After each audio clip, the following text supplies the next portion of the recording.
वनुसल्ली वनुसल्लिम अला रसूलिल करीम अम्मा बाद फ़ऊज़ु बिल्लाहि मिनश शैतानिर रजीम बिस्मिल्लाहिर रहमानिर रहीम। इस्लाम टीवी के नाज़रीन अस्सलामु अलैकुम व रहमतुल्लाहि व बरकातुहू। जैसा कि आपको मालूम है कि ईद उल अज़हा करीब है और इस्लाम टीवी के जो नाज़रीन हैं उनकी तरफ से बड़ा इसरार था कि कुर्बानी के हवाले से कोई नशस्त लगाएं। तो तबीयत की नासाजी के बावजूद भी मैंने ये सोचा कि मौका तो फिर नहीं आएगा, तो ज़रूरत तो इस गुफ्तगू की अभी है, फिर नहीं रहेगी इतनी ज़रूरत। तो मैंने सोचा कि चलो गुफ्तगू कर ली जाए इस चीज़ पर। मुल्तान में शदीद गर्मी और उसकी वजह से तबीयत का कुछ नासाज होना इसके दरमियान में हायल था, लेकिन आप लोगों की मोहब्बतों की वजह से अल्लाह रब्बुल इज़्ज़त ने हिम्मत और ताकत अता फरमाई कि मैंने सोचा कि चलो ये थोड़ी सी गुफ्तगू की जाए ताकि लोगों तक आगाही हो कुर्बानी के हवाले से। थोड़ा सा इसके बैकग्राउंड में जाऊंगा और ये तमहीदी गुफ्तगू भी इसी कुर्बानी के हवाले से ही है, ये कोई अलग चैप्टर नहीं है। हज़रत जिब्राईल अलैहिस्सलाम ने अल्लाह रब्बुल इज़्ज़त की बारगाह में अर्ज़ की कि बारी ताला, तेरे इब्राहीम के बड़े चर्चे हैं आसमानों में भी ज़मीन पर भी कि वो तेरा बड़ा सच्चा और मुखलिस दोस्त है। तो बारी ताला अगर आप इजाज़त दें तो मैं आज़मा लूँ। अल्लाह रब्बुल इज़्ज़त ने फरमाया, ऐ जिब्राईल जा और तो आज़मा ले, ये मेरा सच्चा दोस्त है। जिब्राईल अलैहिस्सलाम आए और आकर हज़रत इब्राहीम अलैहिस्सलाम बकरियाँ चरा रहे थे और आपके बकरियां, हज़ारों की तादाद में बकरियां थीं और सोने के पटे उनके गले में थे। आप जंगल में बकरियां चरा रहे हैं। हज़रत जिब्राईल अलैहिस्सलाम ने आकर एक पत्थर की ओट में खड़े होकर, बड़ा सा पत्थर था, और एक नारा लगाया, अल्लाहु अकबर।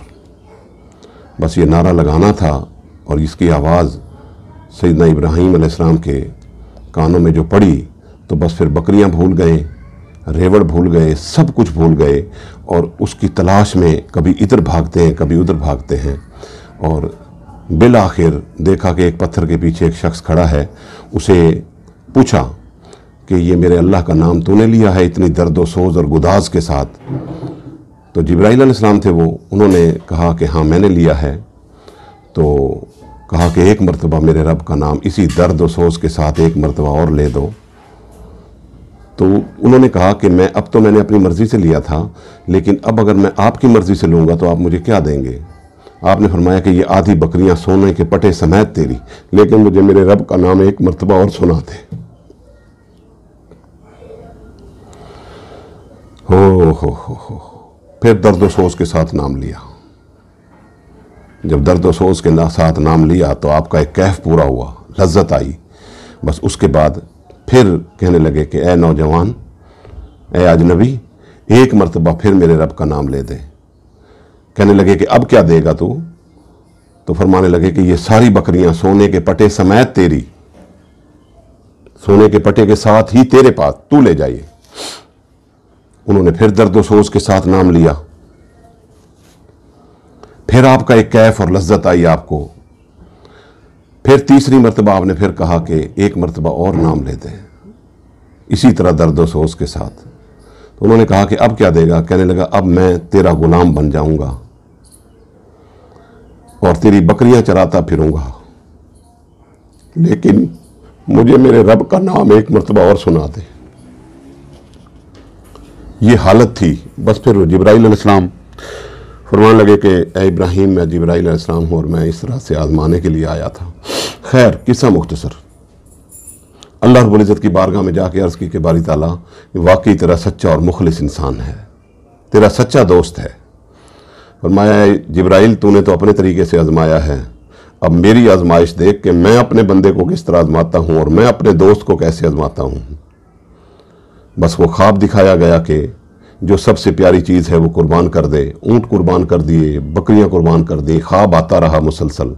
मुख्तसर करके आपकी गुफ्तगू आपकी खिदमत में रख रहा हूँ। किस्सा मुख्तसर के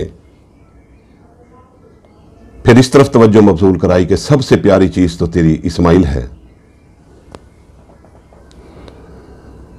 बस इस्माइल को कुर्बानी के लिए ले चले और फिर फरिश्ते देखने वाले थे आसमान से, और वो देख रहे थे कि ये बाप से बेटे के गले पे छुरी चलवा रहा है रब, और बाप भी अपने रब की रज़ा के लिए अपने बेटे पर, अकलौता बेटा और उसके गले पर छुरी चलाने के लिए तैयार हो गया है। वो हैरत में थे कि हम जिस आदम पर एतराज़ कर रहे थे उसका ये हालम है कि वो अपने रब की तरफ किस तरीके से आता है और उसके दुश्मन के साथ किस तरीके से लड़ता है, नफ्स और शैतान के साथ। बस फिर जब आपने देख लिया कि हाँ, अल्लाह रब्बुल इज़्ज़त ने देख लिया कि छुरी हज़रत इब्राहीम अलैहिस्सलाम ने चला दी, लेकिन छुरी को हुक्म था कि तूने चलना नहीं है, और उसी दौरान जिब्राईल अलैहिस्सलाम को हुक्म फरमाया कि जाओ दुम्बा ले जाओ और जाकर इस छुरी के नीचे कर दो। पत्थर पर छुरी मारी आपने इब्राहीम अलैहिस्सलाम ने, वो चलती नहीं थी। अब वो हुक्म खुदा के बगैर कैसे चले। बस किस्सा मुख्तसर ये कि ये मंजर बड़ा कठिन था और फरिश्ते भी हैरत के साथ यूँ देख रहे थे कि क्या इस तरह भी रब आजमाता है, इस तरीके से भी आजमाता है।